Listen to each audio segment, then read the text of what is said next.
I still got the rock. Let me ask you a follow up, you and Dukes. All Mm-hmm. right. Dukes is right. Pacers win. What's the biggest story? Did Pacers won or OKC lost? Ooh. Pacers Uh, won.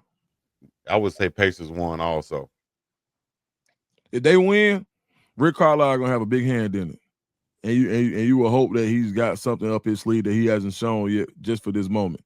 So Mm-hmm. usually good coaches and underdog coaches have something that they can pretty much, I guess, execute in these type of situations. Like I look back at the Auburn wins against Bama when they shouldn't have, like kick six and things of that nature, where Gus Malzahn had some up his sleeve at the end just for this one particular type. When you're the underdog. So I think if they do win, it's gonna be Rick Carlisle is gonna have some type of scheme set up that they haven't seen yet that could possibly fluster SGA.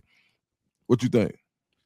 Yeah, I think that experience is going to have to show against a younger, more inexperienced coach. It's going to have to show with Rick Carlisle if you want to win this championship. You're going to have to do it in a tough situation on the road versus a team who's been number one this whole season, but it's still a young team. You know, still a team with not a lot of experience, especially in situations like this. So you can go in there and find a way to get a win because the pressure is still on them. Still on the home team, still on the Thunder. And if Indiana can go in there and just make this a dog fight, stretch it out to the fourth quarter, have a close game in the fourth quarter, maybe that inexperience can show, and maybe Rick Carlisle's experience can show, and he can come with something in the fourth quarter to put them over the edge. But I tell you what, if they focus on forcing turnovers, as I just said, the team with the least amount of turnovers have won 5 of 6. I think that could be one key factor in this game to for Carlisle to focus on and lead them to a victory. I love both those answers. I just disagree with them because maybe y'all didn't understand the question. I believe that the bigger story, if the Pacers win, I believe the bigger story is not going to be that the Pacers won. The bigger story is going to be the OKC loss, and I'm going to tell you why. OKC has been the best team in the league since we tipped off in November. Had the best record out of 82 games. OKC uh, has the MVP of the league. OKC has the best defense in the league. Everything is set up or was set up for OKC to win. And shout out to the Pacers and their miracles at the buzzers in these past series that got them where they are. I just really think that outside of popping the champagne bottles, that Monday morning narrative is going to be more about OKC blowing it than it is going to be about the Pacers winning it. Should the Pacers win? If OKC does win, and then it's going to be just a regular narrative because they were supposed to, and you're going to see the Pacers getting some props because they did so much with so less as far as those miracle shots to get them there. So it's going to flip both ways, but I do think if the Pacers were to pull this thing out, that those first few days are not going to be about what the Pacers did. It's going to be about what OKC didn't do, including what Chico always throws in my face, how they blew game one. All right, so this is the reason I'm gonna disagree with that, because usually the team with the best record historically doesn't win the championship. So that's usually not a story. When you go back and you look historically, last year the Celtics did it, and they were the first team to win the championship with the best record since 2016. Outside of that, nobody else did it. So you go back and you look at all the do you even remember when the Bucks won it? You know who had the best record? I gave you $1 million when the Bucks won it all. The best record was the Utah Jazz. We ain't thought about the Utah Jazz. When Golden State won it against the Celtics, the best record was the Suns. We ain't thought. Do we even remember the Suns being that good? So I think now in the NBA, it's more so they go with David over Goliath. Like that's the story, especially in small market teams. So I just think, and I understand the question. I just think that Indiana is a bigger story in basketball country because I still don't believe in OKC. Now, if OKC if they win it this year and they had the best record again next year, then it looks like Goliath like Goliath fell. But right now, these just two kids that don't even know they're supposed to be there fighting. Exactly. And I understood the question also, and Duke just broke it down wonderfully right there. And I add this onto that fire, as Uncle would say, the log onto the fire. if SGA wins, he will be joining Hall of Fame company like Steph Curry, LeBron James, Tim Duncan, Big Shaq, who have won NBA championships in the year they have won the MVP. It doesn't happen all the time. The league loves these Cinderella stories. Teams that who are not supposed to win the championship end up winning the championship. That's why it would be more of a story if Indiana wins. If the Thunder loses, we've seen this before. A top team losing in the finals. At the same time, the Thunder is still young. It's not the end of them. Like I said before, we'll see them later. So it won't be a huge story if they lose. Only thing is, we'll be looking for them to get back next year and actually complete the task and win. So I think the bigger story will be the team, just like when the Raptors won. It's more of a team thing, not really a huge superstar. I think it'll be a huge story if the Pacers win. And I'll follow that up with a question if Uncle have anything to come behind that.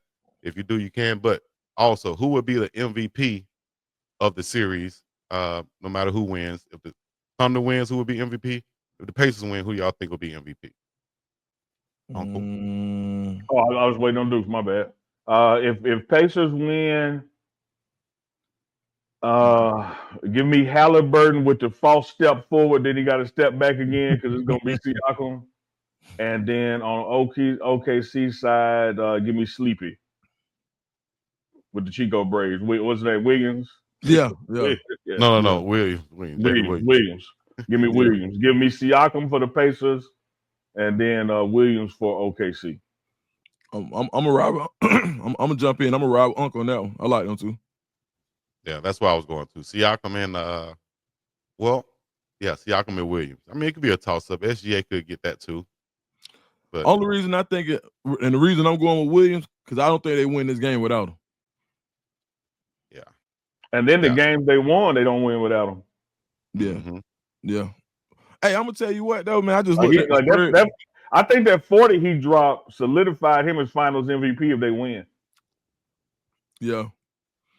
I tell you what though, I just looked at the spread coming off a double-digit win. The spread is 9 points. Don't nobody believe in the Pacers, man. Vegas said they ain't concerned. Man, look. So I'm gonna tell you now. This is my betting mind, and when I just need it, like if I got $20 and I need to make 18, this is my mind. Oh, absolutely. When you see a spread that big after when it should be close, and everybody says that anything in a game 7, and it says that the game should be close with two teams fighting with their lives with their playoff lives on the line, that spread should be closer. I think a lot of people gonna jump on that 9-point spread and say, "Oh, they ain't gonna beat them by 9. Ain't no way they gonna beat them by 9." And Vegas gonna rack up and I'm gonna follow the money. This is one of those bets. If I'm giving anybody in the gambling advice, which I don't think we could do, but if you were to think about it and you wanted to do some research before you place the bet, go look where the money is and go opposite. I still said OKC by 10 plus. No, that's what I'm saying. Like that's what if you read into that, if you go look, everybody go put their money on because everybody think, oh, they ain't gonna win by 9. That's what Vegas wants you to think. That's why they made it so crazy. They made it at 9. They want you to bet Indiana. And then guess what? If the money don't start out going with Indiana, they're gonna raise it to 10. Guaranteed. Watch what happens. And that's when people start making bets too. When that thing either raise or go down, more people start betting on that. Follow the money and watch the Sharks. Follow the money and watch the Sharks. Watch the whales. Excuse me, the whales. Witty. You're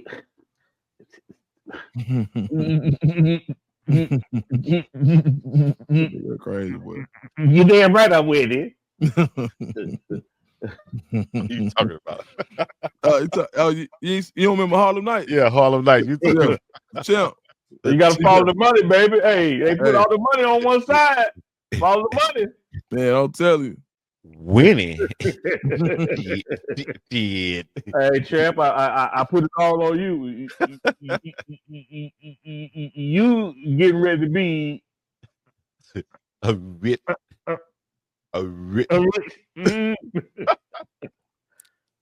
That's wrong, man. We're imitating the character, guys. There's a character in the movie. That's all. Hey, man, I love it. I love the analysis. Love the breakdown. My brothers love when We have different takes and different opinions. Chico, as the point guard, I'm throwing this thing over to you. I'm moving down the small forward.